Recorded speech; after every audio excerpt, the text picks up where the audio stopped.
നമസ്കാരം. സ്പോട്ട് ലൈവിലേക്ക് സ്വാഗതം.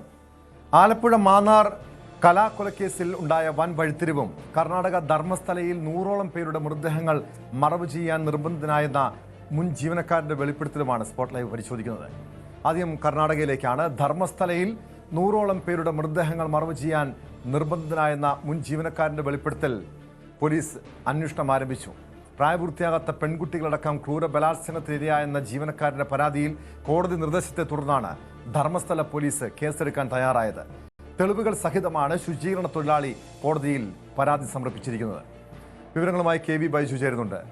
ബൈജു, 1995 മുതൽ 2014 വരെ നടന്ന കൂട്ടക്കൊലപാതകങ്ങൾ, ഇവിടെ വർഷങ്ങൾക്ക് ശേഷമാണ്, ഏകദേശം ഒരു പതിറ്റാണ്ടിന് ശേഷമാണ് വെളിപ്പെടുത്തലുമായി ഈ ജീവനക്കാരൻ രംഗത്തെത്തിയത്. പോലീസ് അന്വേഷണം ആരംഭിച്ചിട്ടുണ്ട്. പ്രാഥമികമായി ഈ മൃതദേഹങ്ങൾ മറവ് ചെയ്ത സ്ഥലം ഏതെന്ന് കണ്ടെത്തണം. അവിടെ ഈ മൃതദേഹങ്ങൾ അവശിഷ്ടങ്ങൾ ഉണ്ടോ എന്ന് മനസ്സിലാക്കേണ്ടതുണ്ട്. ആരൊക്കെയാണ് കൊല്ലപ്പെട്ടതെന്ന് അറിയണം. കൊലയാളി ആരെന്നറിയണം. പോലീസിന്റെ നിലവിലെ അന്വേഷണം എങ്ങനെയാണ്?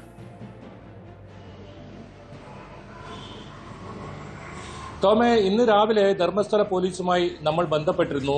ഈ കാര്യത്തിൽ പോലീസ് കേസെടുത്തിട്ടുണ്ട്.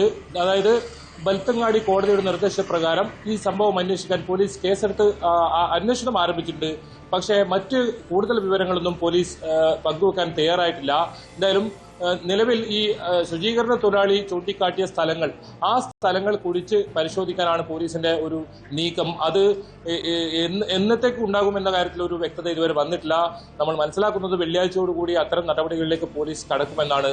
ഈ പരാതിക്കൊപ്പം ഈ ശുചീകരണ തൊഴിലാളി ഇത്തരത്തിൽ കുഴിച്ചിട്ടൊരു സ്ഥലം, ആ സ്ഥലത്ത് രഹസ്യമായി പോയി അവിടെയുള്ള ചിത്രങ്ങൾ അത് ഈ കോടതിയിൽ സമർപ്പിച്ചിരുന്നു. ഈ പരാതിക്കൊപ്പം അത്രത്തോളം വിശ്വസനീയമായ രീതിയിലാണ് ഈ പരാതിയുള്ളത്. അത് മാത്രമല്ല, ഇപ്പോൾ നാട്ടുകാരായ ആളുകളും വലിയ തോതിൽ ആക്ഷൻ കമ്മിറ്റി രൂപീകരിച്ച് ഈ ശുചീകരണ തൊഴിലാളിക്കൊപ്പം നിന്ന് ഇത്തരത്തിലുള്ള ആരോപണങ്ങളിൽ ഇതിന്റെ സത്യാവസ്ഥ എന്തെന്ന് പുറത്തുകൊണ്ടുവരുന്ന ആവശ്യമായി രംഗത്ത് വന്നിട്ടുണ്ട്. അതുകൊണ്ട് തന്നെ വലിയ തോതിലുള്ള ഒരു ഗൗരവമായ വിഷയമായി ഇത് മാറുകയാണ്. ടോം സൂചിപ്പിച്ചതുപോലെ തന്നെ 20 വർഷത്തിനിടെ നടന്ന 100ഓളം അതിക്രൂരമായ കൊലപാതകങ്ങൾ, 10 വർഷത്തിനിപ്പുറം ഇത്തരത്തിലുള്ള ഒരു വെളിപ്പെടുത്തൽ വരുന്നു. ഇതിലാണ് ഈ അന്വേഷണം നടക്കേണ്ടത്. എന്തായാലും ഇതിൽ നിർണായകമാവുക ഈ ശുചീകരണ തൊഴിലാളി അയാൾ കുഴിച്ചിട്ട സ്ഥലങ്ങൾ, ആ സ്ഥലങ്ങൾ പരിശോധിച്ചു കഴിഞ്ഞാൽ ഏതെങ്കിലും ശരീരാവശിഷ്ടങ്ങൾ അവിടെ നിന്ന് ലഭിക്കുന്നുണ്ടോ എന്നതാണ്. ഏതായാലും ഇതിൽ ഈ ശുചീകരണ തൊഴിലാളി വെളിപ്പെടുത്തുന്നതിൽ പ്രധാനമായും പറയുന്നത് സ്ത്രീകളാണ് ഇത്തരത്തിൽ കൊല ചെയ്യപ്പെട്ടുള്ളവരിൽ ഏറെയുമുള്ളത്. അതും പ്രായപൂർത്തിയാവാത്ത കുട്ടികൾ വരെയുണ്ട്. അത് വളരെ പൈശാചികമായ രീതിയിലായിരുന്നു ഇവരെ കൊലപ്പെടുത്തിയെന്നും ഈ വെളിപ്പെടുത്തലുമായി കൂട്ടി വായിക്കുമ്പോൾ 2012 സൗജന്യ എന്ന +2 വിദ്യാർത്ഥിനി കൊല്ലപ്പെട്ട കേസ് കൂടി പരിശോധിക്കേണ്ടതല്ലേ? അന്ന് ആ പെൺകുട്ടിയുടെ മൃതദേഹം കണ്ടെത്തിയതാണ്. സംഭവത്തിൽ മറ്റൊരാളെ അറസ്റ്റ് ചെയ്യുന്നു. പിന്നീട് ആ കേസ് പൂർണ്ണമായും വഴിതിരിച്ചുവിടുന്ന സാഹചര്യം പോലും ഉണ്ടായി. അങ്ങനെയെങ്കിൽ ഈ ശുചീകരണ തൊഴിലാളിയുടെ വെളിപ്പെടുത്തൽ വിശദമായി പരിശോധിച്ചാൽ ഈ സൗജന്യയുടെ കൊലക്കേസിലും ഇവർക്ക് പങ്കുണ്ടെന്ന് സംശയിക്കണോ?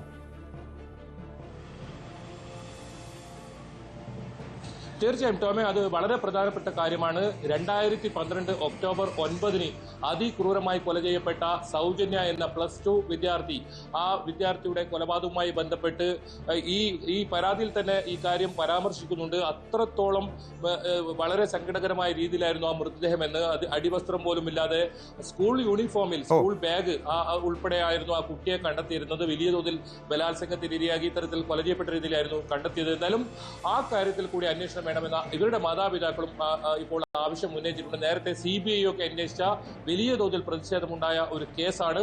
ആ കേസിൽ കൂടി ഇപ്പോൾ അന്വേഷണം വേണമെന്ന ഒരു ആവശ്യം വരുന്നുണ്ട്. ഇതിലൊരു ചർച്ച ഇത്തരത്തിൽ ഉയരുന്നുണ്ട്. ഇതിലൊരു പ്രതിയെ നേരത്തെ അറസ്റ്റ് ചെയ്തിരുന്നു. പക്ഷേ തെളിവുകളുടെ അഭാവത്തിൽ കോടതി ഇയാളെ വെറുതെ വിടുന്ന ഒരു സാഹചര്യം ഉണ്ടായിരുന്നു. അപ്പോഴും ഈ കുടുംബം വ്യക്തമാക്കിയിരുന്നു ഇയാൾക്ക് ഈ കൊലപാതകത്തിൽ പങ്കില്ല, ഇത് മറ്റു തരത്തിലുള്ള കൊലപാതകമാണ്, മറ്റു ആൾക്കാർ ഉണ്ടാകാനുള്ള സാധ്യതയുണ്ടെന്നും ഈ മാതാപിതാക്കൾ പറഞ്ഞിരുന്നു. പക്ഷേ പോലീസ് അതൊന്നും ചെവികൊള്ളാൻ തയ്യാറായില്ല. ഇയാളെ പ്രതി ചേർക്കുകയായിരുന്നു. പിന്നീട് കോടതി അയാളെ വെറുതെ വിടുന്ന സാഹചര്യമാണ് ഉണ്ടായത്. ആ കേസിൽ കൂടി അന്വേഷണം വേണമെന്ന് ആക്ഷൻ കമ്മിറ്റി ഇപ്പോൾ പറയുന്ന സാഹചര്യമുണ്ട്. അത് ഈ ശുചീകരണ തൊഴിലാളി ഇതിൽ കൃത്യമായി പരാതിയിൽ വ്യക്തമാക്കുന്നുണ്ട്. ആ ഒരു സംഭവം ദൃക്സാക്ഷിയാണ്, താനും ദൃക്സാക്ഷിയാണ്. ഏതായാലും ഇതിൽ സൂപ്പർവൈസർമാരെയാണ് കൃത്യമായി ചോദ്യം ചെയ്യേണ്ടത്. ആ സൂപ്പർവൈസർമാരെ ചോദ്യം ചെയ്യുന്നതോടുകൂടി ഇത് ആർക്ക് വേണ്ടിയാണ് ഇത്തരത്തിലുള്ള ഒരു സംഭവം നടത്തിയത്, ഹീനമായ പ്രവർത്തി നടത്തിയത്, അത്തരം കാര്യങ്ങളിലേക്ക് കടക്കാൻ പറ്റും. ഏതായാലും പോലീസ് വളരെ രഹസ്യമായാണ് ഇപ്പോൾ നീക്കങ്ങൾ നടത്തുന്നത്. ഒരു സമയത്ത് പോലീസ് ഒന്നും ചെയ്തില്ല, പരാതി നൽകിയപ്പോൾ അതൊന്നും അന്വേഷിക്കാൻ തയ്യാറായില്ല. അങ്ങനെയുണ്ടായ ഒരു സംഭവമാണ്. അതിലാണ് ഇപ്പോൾ കോടതി ഇടപെടലിലൂടെ പോലീസ് അന്വേഷണം വീണ്ടും ആരംഭിച്ചിരിക്കുന്നത്. ഏതായാലും ഈ കാര്യത്തിൽ പോലീസ് ഒന്നും തന്നെ ഈ അന്വേഷണവുമായി ബന്ധപ്പെട്ട കാര്യങ്ങൾ പങ്കുവെക്കാൻ തയ്യാറായില്ല. പക്ഷേ ഇതിൽ വൈകാതെ തന്നെ ഈ ശുചീകരണ തൊഴിലാളിക്ക് വേണ്ട സുരക്ഷ നൽകും. പ്രത്യേകിച്ച് പോലീസ് സുരക്ഷ നൽകണം, എന്നാൽ മാത്രമേ താൻ രംഗത്ത് വരൂ എന്നാണ് അദ്ദേഹം ആ ഒരു വ്യക്തമാണ്. കെ വി ബൈജുവാണ് വിവരങ്ങൾ നൽകിയത്. എന്തായാലും മുൻ ശുചീകരണ തൊഴിലാളി നടത്തിയ വെളിപ്പെടുത്തലിലാണ് പോലീസിന്റെ അന്വേഷണം നീങ്ങുന്നത്. കർണാടകയിലെ ധർമ്മസ്ഥലയിൽ കഴിഞ്ഞ അതായത് 1995 മുതൽ 2014 വരെയുള്ള കാലയളവിലെ 19 വർഷ കാലയളവിനിടെ 100ഓളം പെൺകുട്ടികളും യുവതികളും അടക്കമുള്ളവർ കൊല്ലപ്പെട്ടു എന്നാണ് പറയുന്നത്. അവരുടെ മൃതദേഹങ്ങൾ കുഴിച്ചു മൂടിയിരുന്നു. ആരാണ് കൊല്ലപ്പെട്ടതെന്നും ഈ കൊലയാളികളെയും കേന്ദ്രീകരിച്ചാണ് പോലീസിന്റെ അന്വേഷണം നീങ്ങുന്നത്. ആലപ്പുഴ മാന്നാർ കലാക്കൊലക്കേസിൽ വൻ വഴിത്തിരിവ്. കലയുടെ മൃതദേഹം മറവ് ചെയ്തെന്ന് പോലീസ് കരുതുന്ന സെപ്റ്റിക് ടാങ്കിൽ നിന്ന് ശേഖരിച്ച സാമ്പിളുകളുടെ പരിശോധനയിൽ മൃതദേഹാവശിഷ്ടങ്ങൾ കണ്ടെത്താനായില്ല. രാജീവ് ഗാന്ധി ഇൻസ്റ്റിറ്റ്യൂട്ട് ഓഫ് ബയോടെക്നോളജിയിൽ നിന്ന് ലഭിച്ച റിപ്പോർട്ടിലാണ് സ്ഥിരീകരണം. 15 വർഷങ്ങൾക്ക് മുൻപ് കാണാതായ കലയെ ഭർത്താവ് അനിൽകുമാർ കൊന്നു കുഴിച്ചുമൂടിയെന്നായിരുന്നു കേസ്. ഇതോടെ ഇസ്രായേലിലുള്ള മുഖ്യപ്രതിയായ അനിൽകുമാറിനെ നാട്ടിലെത്തിക്കാനും അന്വേഷണ സംഘത്തിന് ബുദ്ധിമുട്ടാകും. വിവരങ്ങളുമായി ആലപ്പുഴയിൽ നിന്ന് ശരണ്യ സ്നേഹജൻ ചേരുന്നുണ്ട്.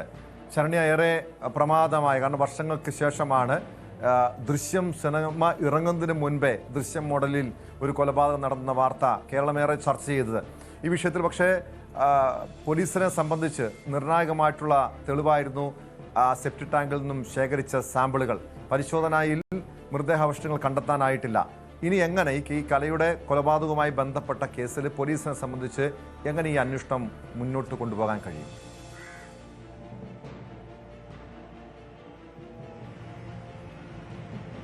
ടോമെ, വളരെ പ്രധാനപ്പെട്ട ഒരു കേസായിരുന്നു ആലപ്പുഴയിൽ നിന്നുള്ള കലാ തിരോധാന കേസ്. കലയെ 2009 മുതൽ ആലപ്പുഴ മാന്നാറിൽ നിന്നും കാണാനില്ല എന്നുള്ളത് കുടുംബാംഗങ്ങൾ സ്ഥിരീകരിച്ചപ്പോഴും അത് സംബന്ധിച്ച് യാതൊരുവിധ പരാതിയും ആർക്കും നൽകിയിരുന്നില്ല എന്നുള്ളതാണ്. 2024 കലയെ സംബന്ധിച്ചുള്ള വീണ്ടും ഒരു ചർച്ച ആരംഭിക്കുന്നത്. അതായത് ആലപ്പുഴ ജില്ലാ പോലീസ് മേധാവിക്ക് ലഭിച്ച ഒരു കത്ത്, അനോണിമസ് ആയിട്ടുള്ള ഒരു കത്തായിരുന്നു അതിന്റെ തുടക്കം.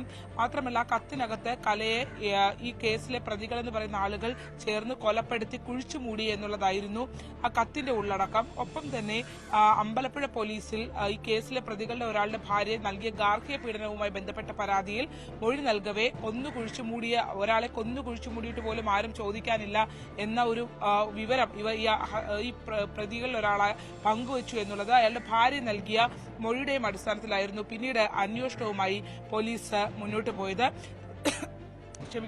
തുടർന്ന് 2024 ജൂലൈ 1 മാന്നാർ പോലീസ് ഈ കേസിനകത്ത് ഒരു എഫ്ഐആർ ഇടുന്നു. കലയെ കാണാതാകുന്നത് കല ആലപ്പുഴയിൽ നിന്ന് പോയതും എല്ലാവരോടും പ്രചരിപ്പിച്ചിരുന്നതും കല ആൺ സുഹൃത്തിനൊപ്പം മറ്റൊരിടത്തേക്ക് ഒളിച്ചുപോയി എന്നുള്ള വിവരമാണ് നൽകിയിരുന്നത്. തുടർന്ന് ഈ പോലീസിന്റെ അന്വേഷണത്തിൽ മറ്റ് പ്രതികൾ അറസ്റ്റിലാകുന്നു. കലയെ കൊന്നു കുഴിച്ചുമൂടി എന്ന് പറഞ്ഞ സ്ഥലം ഈ മുഖ്യപ്രതിയായും കലയുടെ ഭർത്താവുമായിരുന്ന അനിൽകുമാറിന്റെ വീടിന്റെ മുൻഭാഗത്ത് സെപ്റ്റിക് ടാങ്കിലാണ് കലയെ കുഴിച്ചുമൂടിയത് എന്നുള്ളതാണ് ഇവർ വ്യക്തമാക്കിയത്. തുടർന്ന് പോലീസ് ജൂലൈ 2 അനിൽകുമാറിന്റെ വീട്ടിലെത്തി ഈ സെപ്റ്റിക് ടാങ്ക് തുറന്നുള്ള പരിശോധന ജില്ലാ പോലീസ് മേധാവിയുടെ നേതൃത്വത്തിൽ നടക്കുന്നു. തുടർന്ന് സെപ്റ്റിക് ടാങ്കിൽ നിന്ന് ശേഖരിച്ച വസ്തുക്കൾ, മൃതദേഹാവശിഷ്ടങ്ങൾ എന്ന് കരുതി ശേഖരിച്ച വസ്തുക്കൾ രാജീവ് ഗാന്ധി ഇൻസ്റ്റിറ്റ്യൂട്ട് ഓഫ് ബയോടെക്നോളജിയിൽ പരിശോധനക്കായി നൽകുകയും ചെയ്യുന്നു. ആ പരിശോധനാ റിപ്പോർട്ടാണ് ഇപ്പോൾ അന്വേഷണത്തെ ആകെ വഴിമുട്ടിച്ചിരിക്കുന്നതും വലിയൊരു വഴിത്തിരിവായി ഈ കേസിൽ വന്നിരിക്കുകയും ചെയ്യുന്നത്. അതായത് ഫോറൻസിക് പരിശോധനാ ഫലത്തിന്റെ അടിസ്ഥാനത്തിൽ ഈ സെപ്റ്റിക് ടാങ്കിൽ നിന്ന് ലഭ്യമായിട്ടുള്ളത് മൃതദേഹാവശിഷ്ടങ്ങളല്ല. അതായത് കലയുടെ മൃതദേഹം ആ സെപ്റ്റിക് ടാങ്കിൽ നിന്ന് ശേഖരിച്ച സാമ്പിളുകളിലോ അതിനകത്തോ ഇല്ല എന്നുള്ള വിവരമാണ് ഇപ്പോൾ സ്ഥിരീകരിക്കപ്പെട്ടിട്ടുള്ളത്. ഇതോടുകൂടി അന്വേഷണ സംഘം വലിയ ഒരു പ്രതിസന്ധിയിലേക്ക് പോകുന്നു എന്നുള്ളതാണ്. കേസിൽ 4 പ്രതികളാണ് ഉണ്ടായിരുന്നത്. ഒന്നാം പ്രതി കലയുടെ ഭർത്താവായ അനിൽ വലിയ ആലുവയിൽ നിന്നും കലയെ കൂട്ടിക്കൊണ്ടുവരുന്നു. രാത്രി മാന്നാറിലെ വലിയ പെരുമ്പഴ പാലത്തിൽ വെച്ച് ഷോൾ ഉപയോഗിച്ച് കഴുത്ത് ഞെരിച്ച് കാറിൽ വെച്ച് കൊലപ്പെടുത്തി എന്നുള്ളതാണ് മറ്റു പ്രതികൾ സമ്മതിച്ചിട്ടുള്ള. ആ കാര്യം അനിൽ തങ്ങളോട് വ്യക്തമാക്കി എന്നുള്ളതാണ് മറ്റു പ്രതികൾ പോലീസിനോട് വ്യക്തമാക്കിയിരുന്നത്. മാത്രമല്ല അതിനുശേഷം ഈ കേസിലെ പ്രതികൾ ജിനുവിനെയും പ്രമോദിനെയും സോമനെയും വിളിച്ചു വരുത്തുകയും ഇവരുടെ സഹായത്തോടുകൂടി മൃതദേഹം വീട്ടിലെത്തിക്കുകയും മറവ് ചെയ്യുകയും ചെയ്തു എന്നുള്ളതായിരുന്നു മറ്റ് കൂട്ടുപ്രതികൾ നൽകിയ മൊഴി. പക്ഷെ അതേസമയം ഈ കൂട്ടുപ്രതികൾ അറസ്റ്റിലാവുമ്പോഴും അനിൽകുമാർ ഇസ്രായേൽ തന്നെയായിരുന്നു. ഇസ്രായേലിലേക്ക് പോയ ഇയാളെ വീട്ടുകാരിൽ സമ്മർദ്ദം ചെലുത്തിയും അന്വേഷണ സംഘം ഈ നാട്ടിലേക്ക് എത്തിക്കാൻ ശ്രമിച്ചെങ്കിലും അത് വിജയിച്ചില്ല എന്നുള്ളതാണ്. മാത്രമല്ല ഇയാൾക്കായി ഒരു റെഡ് കോർണർ നോട്ടീസ് പുറപ്പെടുവിക്കുന്നതിന് വേണ്ടിയുള്ള പ്രൊസീജിയറിലേക്ക് കടന്നപ്പോൾ അന്വേഷണ സംഘത്തിന് അതും തിരിച്ചടിയായി. കാരണം ഈ മൃതദേഹത്തിന്റെ സാമ്പിൾ കിട്ടാത്ത കൊണ്ട് തന്നെ അല്ലെങ്കിൽ മൃതദേഹം എവിടെയെന്ന് സ്ഥിരീകരിക്കാനാകാത്തത് കൊണ്ട് തന്നെ ഈ കേസിനകത്ത് കുറ്റപത്രം ഇതുവരെ സമർപ്പിക്കാൻ മാന്നാർ പോലീസിന് കഴിഞ്ഞില്ല. ഇപ്പോൾ ചെങ്ങന്നൂർ ഡിവൈഎസ്പിക്കാണ് അന്വേഷണ ചുമതലയുള്ളത്. ഈ കേസിനകത്ത് കുറ്റപത്രം സമർപ്പിക്കാൻ കഴിയാത്തത് കൊണ്ട് റെഡ് കോർണർ നോട്ടീസ് അനുവദിക്കാനാവില്ല എന്നുള്ളൊരു കാര്യം കൂടി വന്നതോടെ അന്വേഷണ സംഘം കൂടുതൽ പ്രതിസന്ധിയിലായി. ഇപ്പോൾ ബ്ലൂ കോർണർ നോട്ടീസ് അവശിഷ്ടങ്ങൾ കണ്ടെത്താനാകാത്തതുകൊണ്ട് ഇനി പോലീസ് ഏത് തലത്തിലായിരിക്കും ഇത് ഈ കേസിന്റെ അന്വേഷണം നടത്തുക? മറ്റെവിടെയെങ്കിലും ഈ മൃതദേഹം കുഴിച്ചിട്ട് കാണുമോ? അതല്ലെങ്കിൽ ഒരുപക്ഷെ ഇവിടെ നിന്നും പിന്നീട് ഏതെങ്കിലും ഘട്ടത്തിൽ മൃതദേഹം മാറ്റി കാണുമോ? എന്താണ് പോലീസിന്റെ ഒരു സംശയം?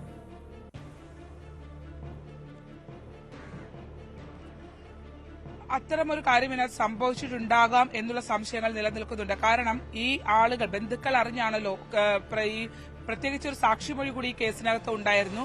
അതായത് ഇയാളുടെ അനിൽകുമാറിന്റെ വീടിനോട് ചേർന്ന് തൊട്ടടുത്ത് ചായക്കട നടത്തുന്ന അയൽവാസിയായ വ്യക്തി ഇവരെ പുലർച്ചെ ഇവിടെ കാറുമായി വരുന്നതും മറ്റു കാര്യങ്ങൾ ചെയ്യുന്നതുമായി കണ്ടെന്നുള്ളൊരു സാക്ഷിമൊഴി കൂടി ഉണ്ടായിരുന്നു. ഒരുപക്ഷെ അന്ന് ഇദ്ദേഹം ഇത് ശ്രദ്ധിച്ചിട്ടുണ്ടായെന്ന് കണ്ടിട്ടുണ്ടാവും, അല്ലെങ്കിൽ അങ്ങനെ ചിന്തിച്ചിട്ടുണ്ടാവും. അല്ലെങ്കിൽ ഒരു പടി കൂടി കടന്ന് അനിൽകുമാർ ആ മൃതദേഹം അത് ടാങ്കിൽ നിന്നും ഇവരുടെ അറിവോടുകൂടി അവിടെ മൂടിയിട്ട് പിന്നീട് അത് എവിടേക്കോ മാറ്റിയിട്ടുണ്ടാവും. അല്ലെങ്കിൽ ആ ടാങ്ക് ഈ പ്രതികൾ പറയുന്നത് പോലെയല്ല, ടാങ്ക് വൃത്തിയാക്കി പൂർണ്ണമായി അതിൽ നിന്ന് എല്ലാം നീക്കം ചെയ്തിട്ടുണ്ടാകും എന്നുള്ളൊരു നിഗമനം അന്വേഷണ സംഘത്തിലുണ്ട്. മറ്റൊന്ന്, ആ വീട്ടിൽ തന്നെയുള്ള മറ്റൊരു സെപ്റ്റിക് ടാങ്ക് കേന്ദ്രീകരിച്ചും സംശയം പോലീസിന് നിലനിൽക്കുന്നുണ്ട്. പക്ഷേ ഈ കേസിലെ ഏറ്റവും പ്രധാനപ്പെട്ടത് കൊല്ലപ്പെട്ടു എന്ന് പറയുന്ന അന്വേഷണ സംഘം പറയുന്ന കല എവിടെ, അല്ലെങ്കിൽ കലയുടെ മൃതദേഹം എവിടെ എന്നുള്ളത് ഒരു വലിയ ചോദ്യചിഹ്നമാണ്. അതിനുള്ള ഉത്തരം അന്വേഷണ സംഘത്തിന് കണ്ടെത്താതെ ഈ കേസിൽ അധികം മുന്നോട്ട് പോകാൻ കഴിയില്ല എന്നുള്ളതാണ്. അതിൽ ഈ കേസിന്റെ ചുരുളഴിക്കേണ്ടയാൾ അനിൽകുമാറാണ്. അയാളെ നാട്ടിലേക്ക് എത്തിക്കാൻ കഴിയാത്തൊരവസ്ഥ പോലീസുണ്ട്. അതായത് കൊല്ലപ്പെട്ടുവെന്നും കുഴിച്ചുമൂടാൻ സഹായിച്ചുവെന്നും ഒക്കെയുള്ള മൊഴികൾ നിൽക്കുമ്പോൾ തന്നെയാണ് ആ കേസിൽ ഇപ്പോൾ മൃതദേഹം കണ്ടെത്താനുള്ള സാഹചര്യം ഇല്ലാതെ പോലീസ് കുഴയുന്നത്. ടോം, വ്യക്തമാണ്. ആലപ്പുഴയിൽ നിന്ന് ശരണ്യ സ്നേഹജനാണ് വിവരങ്ങൾ നൽകിയത്. നമ്മള് ഓരോ നിമിഷം മൂവിയിലും മാത്രമല്ല ആളുകളെ എന്റർടൈൻ ചെയ്യിപ്പിക്കാനായിട്ടുള്ള ഫൺ രീതിയിലുള്ള സംസാരങ്ങൾ ചിലപ്പോൾ ലൂസ് ടോക്ക് പോലെ മറ്റുള്ളവരെ ഹേർട്ട് ചെയ്യുന്നത് നമ്മൾ പലപ്പോഴും അറിയാറില്ല. എല്ലാവരും ഒരേപോലെ ഇല്ലല്ലോ. ഇപ്പോ കാണുന്നതും അല്ലെങ്കിൽ ഒരു ആശയങ്ങളും ഒന്നും എല്ലാം വ്യത്യസ്തമാണ് എല്ലാവർക്കും. അപ്പൊ അതിലുള്ള വ്യത്യസ്തത നമ്മള് അല്ലെങ്കിൽ അതേപോലെ ഒരു കാര്യം കേൾക്കുമ്പോഴും 5 പേരും 5 രീതിയിലാണ് എടുക്കുന്നത്. എല്ലാവർക്കും അത് എൻജോയബിൾ ആയിരിക്കില്ല. അത് പലപ്പോഴും എനിക്ക് മനസ്സിലായിരുന്നില്ല. അങ്ങനെ എന്റെ ഭാഗത്ത് എന്തെങ്കിലും ഹേർട്ടായിട്ടുണ്ടെങ്കിൽ സോറി. നടി വിൻസി അലോഷ്യസിനോട് ക്ഷമ ചോദിച്ചിരിക്കുകയാണ് ഷൈൻ ടോം ചാക്കോ. തെറ്റ് മനസ്സിലാക്കുന്നു, അവസരം ലഭിച്ചപ്പോൾ തെറ്റ് തിരുത്തുകയാണെന്നും ഷൈൻ പറഞ്ഞു. ഇതോടെ വിവാദം അവസാനിപ്പിക്കണമെന്നാണ് വിൻസി അലോഷ്യസും പറയുന്നത്. തൃശൂരിൽ സൂത്രവാക്യ സിനിമയുടെ പ്രൊമോഷനിടെയായിരുന്നു ഷൈൻ ടോം ചാക്കോ ക്ഷമ ചോദിച്ചത്. നവമി ദിനേശ് ചേരുന്നുണ്ട് വിവരങ്ങളുമായി. നവമി, കഴിഞ്ഞ ദിവസം ഈ ഷൈൻ ടോം ചാക്കോ ചില ഓൺലൈൻ മാധ്യമങ്ങൾക്ക് അഭിമുഖം നൽകിയപ്പോൾ തൻ്റെ ജീവിതത്തിലുണ്ടായ തെറ്റുകളെ അതൊക്കെ തെറ്റായിപ്പോയെന്ന്, ആ വീഴ്ചകളൊക്കെ തെറ്റായിപ്പോയെന്ന് തുറന്ന് സമ്മതിക്കുന്നുണ്ട്. ഇപ്പോൾ ഏറെ വിവാദമായ വിൻസി അലോഷ്യസിൻ്റെ ആ വെളിപ്പെടുത്തൽ നമ്മളൊക്കെ ഏറെ ചർച്ച ചെയ്തതാണ്. ആ വിഷയത്തിലും വിൻസി അലോഷ്യസിനോട് ക്ഷമ ചോദിച്ചിരിക്കുന്നു. ഈ പിതാവിൻ്റെ മരണശേഷം ഷൈൻ്റെ ജീവിതത്തിലുണ്ടായ മാറ്റങ്ങൾ അതല്ലേ ഈ ഒരു മനംമാറ്റത്തിനും ഈ ക്ഷമ ചോദിക്കലിനൊക്കെ കാരണമായത്?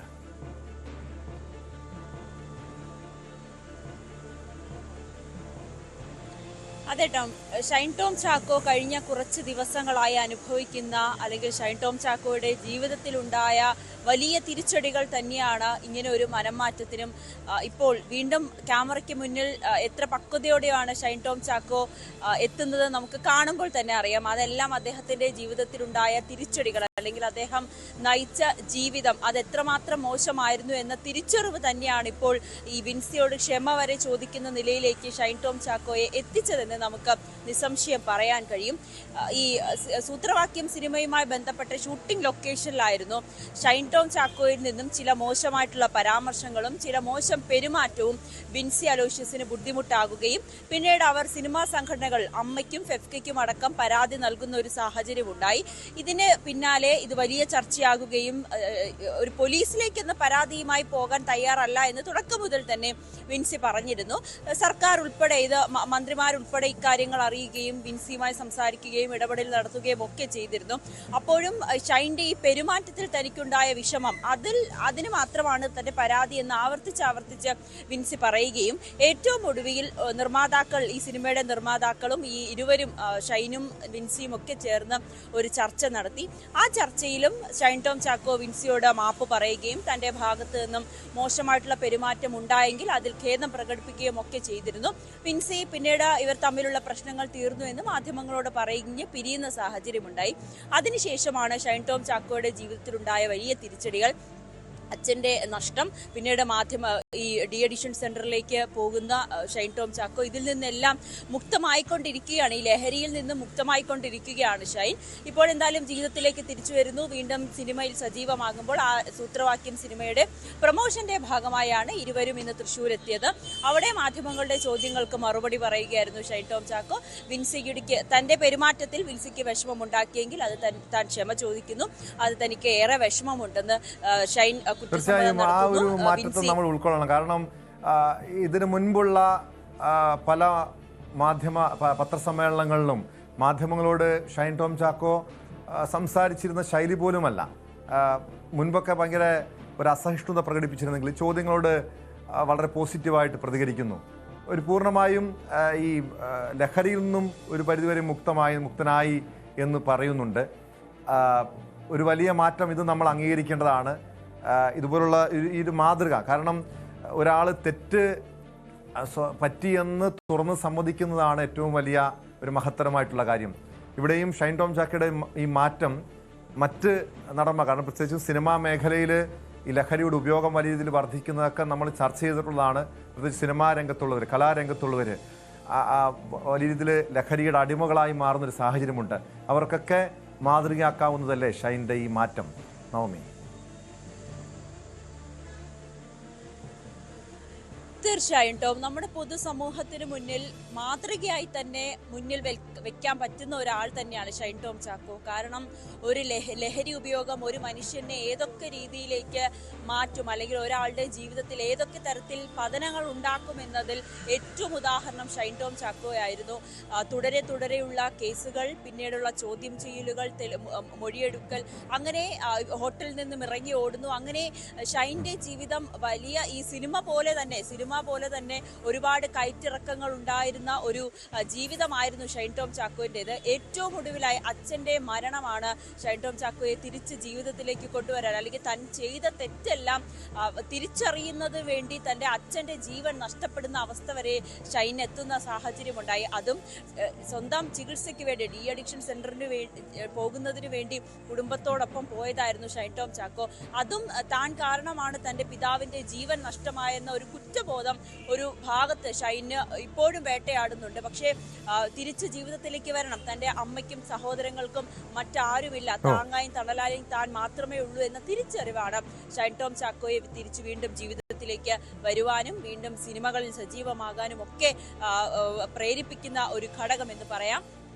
അതിനുശേഷം ഈ അച്ഛൻ്റെ മരണത്തിന് ശേഷം ഇപ്പോൾ അടുത്തിടയിൽ ഓൺലൈൻ മാധ്യമങ്ങൾക്ക് നൽകിയ അഭിമുഖത്തിലൊക്കെ എത്രമാത്രം കുറ്റബോധത്തോടെയാണ്, അല്ലെങ്കിൽ താൻ ചെയ്തത് തെറ്റാണ്, പൊതുസമൂഹത്തിൽ അല്ലെങ്കിൽ ലഹരി ഉപയോഗിക്കുന്നവർ അതിൽ നിന്ന് മുക്തരാകണം എന്നൊരു സന്ദേശം, വലിയ സന്ദേശം തന്നെയാണ് തീർച്ചയായും ഷൈൻ്റെ ഈ ഒരു മാറ്റത്തെ, തൻ്റെ ജീവിതത്തിലുണ്ടായ വീഴ്ചകളെ തുറന്നു പറയാനുള്ള ഈ മനോഭാവം, ക്ഷമ ചോദിക്കാനുള്ള, വിൻസി അലോഷ്യസിനെ പോലുള്ള നടിയോട് ക്ഷമ ചോദിക്കാനുള്ള ഈ മനോഭാവത്തെയാണ് നമ്മൾ വളരെ മഹത്തരമായി തന്നെ കാണേണ്ടത്. ഷൈൻ ഇതുപോലെ ലഹരിയിൽ നിന്ന് പൂർണ്ണമായി മുക്തമായി നല്ലൊരു നടനായി കൂടുതൽ ഉയരങ്ങളിലേക്ക് എത്താൻ ഷൈന് കഴിയട്ടെ ആശംസിക്കുന്നു. സ്പോട്ട്ലൈറ്റ് പൂർണ്ണമാകുന്നു. നമസ്കാരം.